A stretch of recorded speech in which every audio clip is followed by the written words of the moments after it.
No, they be loving the way. No, they be loving the way. No, they be loving the 1984 NBA draft, the Rockets had the first pick. In the same draft that Michael Jordan was drafted in. I don't know if anybody ever really thinks about it. They got it wrong. So, you really think so? Yeah. Michael Jordan ends up being I still think to this day, Hakeem, the dream Olajuwon is the reason we got the championships. Boy, come on, man. You're right. I argue with people all the time because I still believe Michael Jordan. If people knew what they knew now, if we knew what we knew now, the guys in charge, as much pride as you have about Houston and the championships we won, the people in charge would have taken Michael Jordan if they knew what they know now. Yeah. Highly marketable, greatest of all time, highly regarded. You would have put the H on the map for sure. But I still think that the Dream does. He does a lot for Dream. Yeah, he does a lot for the city. You know what I'm saying? Yeah. We got the number one pick. We picked Hakeem Olajuwon. That's where it's at. And two-time NBA champ.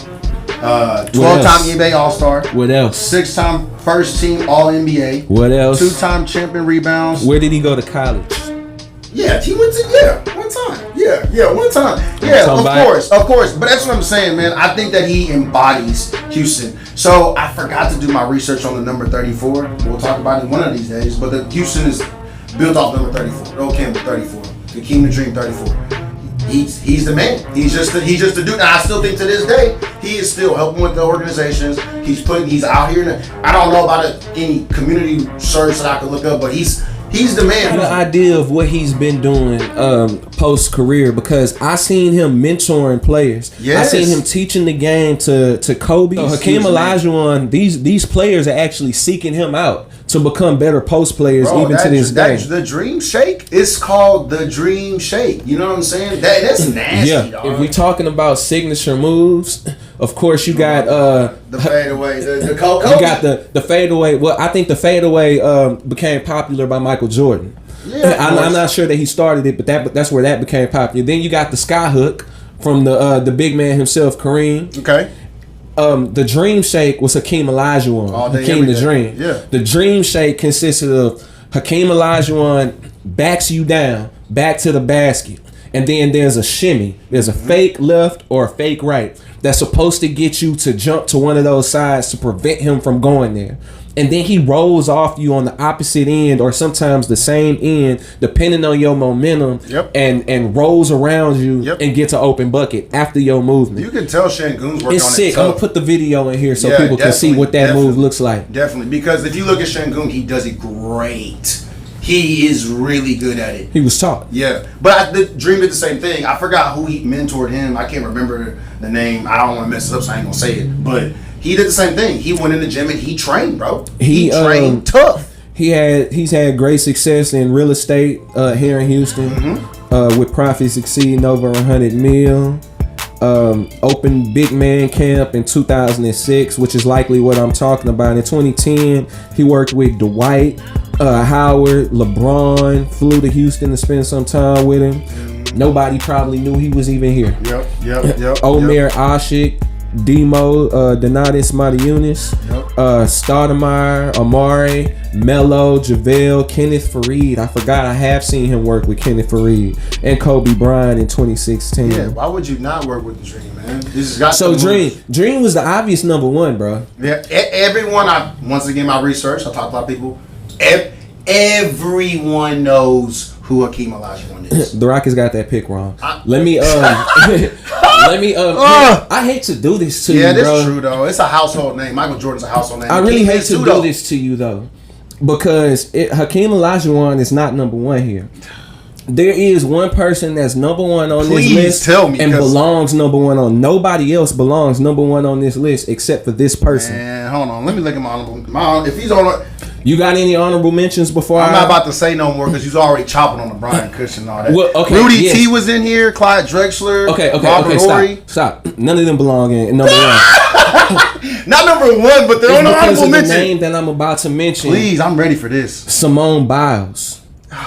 Hold on.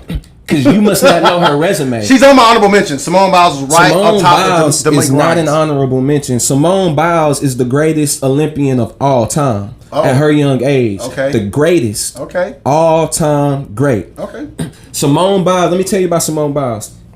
Simone Biles is from Spring, Texas, right up north. Her total of 37 Olympic and World Championship medals make her the most decorated gymnast in the world. 37? In the world. 37? We're not just talking about 37. Houston no more. We're talking about a woman from Houston who has now conquered the world.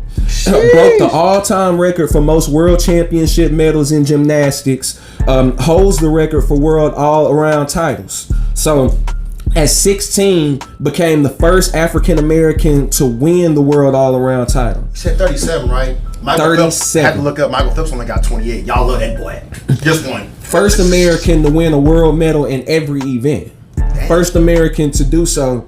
In 2022, Joe Biden awarded her the Presidential Medal of Freedom, which is the nation's highest honor you can give to civilians. Likely, because I didn't go do no research on that specific point, it's highly likely for how she's represented the USA against the world in these Olympic Games. What was her award card again? It is called the Presidential Medal of Freedom. The youngest person also to ever receive that award. In 2023, she won her 8th U.S. gymnastics title, which broke a 90-year record held by Olympian Afrik Yokin. She won the Laureus World Sportswoman of the Year.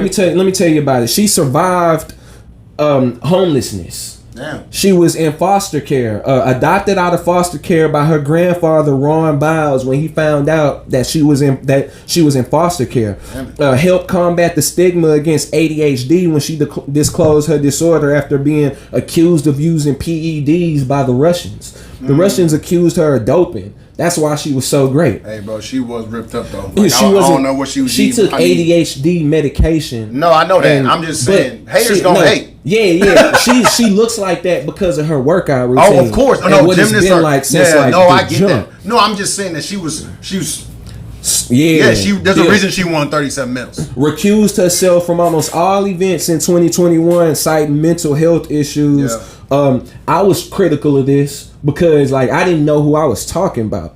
I was critical of this because I believe that a lot of times when women enter the sports realm, other women who talk about them allow them several outs that we just don't give people in the sports realm. Okay. If you're on a large stage and you fail to participate because of pressure, in a lot of cases we criticize you. That's what analysts do. And it's just based on what we've seen and based on what you've done. Yeah, 100%. And I feel like when this happened to Simone Biles, the women came out like, oh, it's this, it's that. You can't criticize her, and it's the same reason they don't allow you to criticize WNBA players sometimes. But she had a very good reason to. She later revealed that she lost her aunt unexpectedly, and she had been experiencing what gymnasts call the twisties. It's a concept I don't really understand, but gymnasts they describe it as this feeling in their stomach and this lack of the ability to breathe while you're in the air or upside down or something like that. And she said that it was causing her trouble on her doing her moves. That's me understanding it to the best of my abilities. I understand that's something I won't ever understand, but she dropped out in 2021 over those. After other gymnasts came to her aid amidst the criticism for the decisions, she's been credited with expanding the conversation about mental health in athletes, period. Because she said that, and when she was criticized, other gymnasts came out and said, yo, we be having these problems too. 100%. This is a real deal, and it's dangerous if you can't control your breathing while you're in the sky upside down doing twists. For sure. And she's been credited with opening that conversation. You want to know what else she survived? Larry Nassar. Larry Nassar was a child pedophile. Yes, was a pedophile, a team doctor and trainer for USA Women's National Gymnastics team. When those women came out and said Larry Nassar had abused them during their visits and training, she was able to corroborate that by letting people know about her experience with Larry Nassar. She was abused by Larry Nassar. She was in foster care.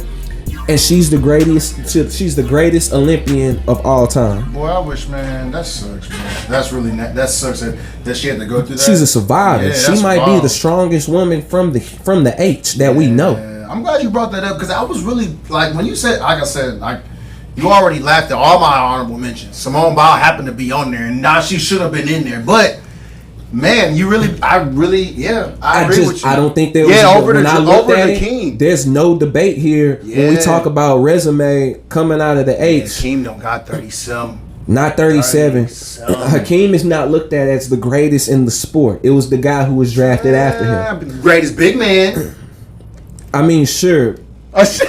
He's looked at as that by us. But if you ask people outside of the H, they talking Wilt, they talking Kareem, who held down the #1 spot on the all-time scoring list for decades. They talking about Shaq being a little bit higher on that list for his dominance. Nah, Shaq said it was a dream, bro. Well, we believe it's dream. I know what I'm saying, but right now Simone Biles is completely different stratosphere. Okay, so then we could if we look at it now, we've listed 3 through 1. I think number 3 is still Altuve. I don't know if you agreed there. We agreed there. Yeah, because he won 2 rings. He won 2 titles. Me, I saved that spot for 2 guys. I went with J.J. Watt, but had Nolan Ryan there. But I saved that spot for a guy that I wanted to mention that didn't necessarily win titles. Could have been James Harden. Yeah, could have been a bunch. But I say Altuve was 3 for us, and then 2 would be who would you say? Who was number 2 for you? Cynthia Cooper. No, we said Sheryl Swoops. So number 2 is gonna be Sheryl Swoops. You are right and about Sheryl Swoops. What's wild is I was thinking there's a lot more guys, and we ended up being 2 women and a guy. Mm-hmm. That's wild. Now, but I think they deserve it though. They deserve it. You can't put any asterisk by Simone Biles or by Sheryl Swoops by no means. Man, you better not say you could put one by Altuve because I would lose my mind right now. I was gonna say the one thing you can say about the women that we put number 2 is that their leagues weren't as big. The competition wasn't as big. I believe at the time they had less than 10 teams in the league. They still deserve to be those numbers. You can only play who's in front of you, and you can only dominate the competition that you against. And compared to the competition, they proved to be the best basketball players in the world, Sheryl Swoops and Cynthia Cooper of their era. So that's why they belong there. Number 1, I thought Hakeem Olajuwon was the obvious number 1. I can imagine several people from the H would pick him. But nobody talked about Simone. They need to put some respect on Simone. That's because some respect on her name. I just think people don't know. Yeah. My honorable mentions were Jeff Van Gundy, Steve Young, Rudy T. Rudy T's on there. Hakeem Olajuwon, Michael Strahan, Brittany Griner was one of my Brittany Griner has dominated the competition. She from here. She dominated competition. She's a survivor. She survived the Russian prison. I'm just laughing at. I keep looking at my Matt Schaub's on there. That's wild. I had Warren Moon and James Harden, Andre Johnson's on there. Yep. I got Warren Moon. I had Nolan Ryan on my honorable mention, but that was I didn't really go. I didn't want to go to baseball. Vince Young by far is Vince Young. Vince Young deserves an honorable mention, but we couldn't put him on this list for the lack of accomplishments. I was talking about Pop about that touchdown in the Rose Bowl when he ran. Everyone was watching that. I had it embedded in my head. Him high stepping. Let me give you a different picture. I'm from Herm Clark. Yeah. I went to Madison where he graduated from. Yeah. Everybody, the whole hood, the whole Herm Clark was in front of a TV when that Rose Bowl game was on, and he was playing against Reggie Bush, Matt Leinart, and that USC crew. Wild, yes. The whole hood was watching. I could go outside to Herm Clark and Fuquay. Got the whole hood watching. What's Jeezy? I'm talking about nobody was outside. It wasn't really no noise. Yeah. People that don't watch football was watching that because they heard one of our own was on a huge stage. One time. And when I tell you that might be the greatest Rose Bowl of all time. Oh yeah, all time. In my book it is. Riding through the city, yeah, you know I keep my dime riding with me while I'm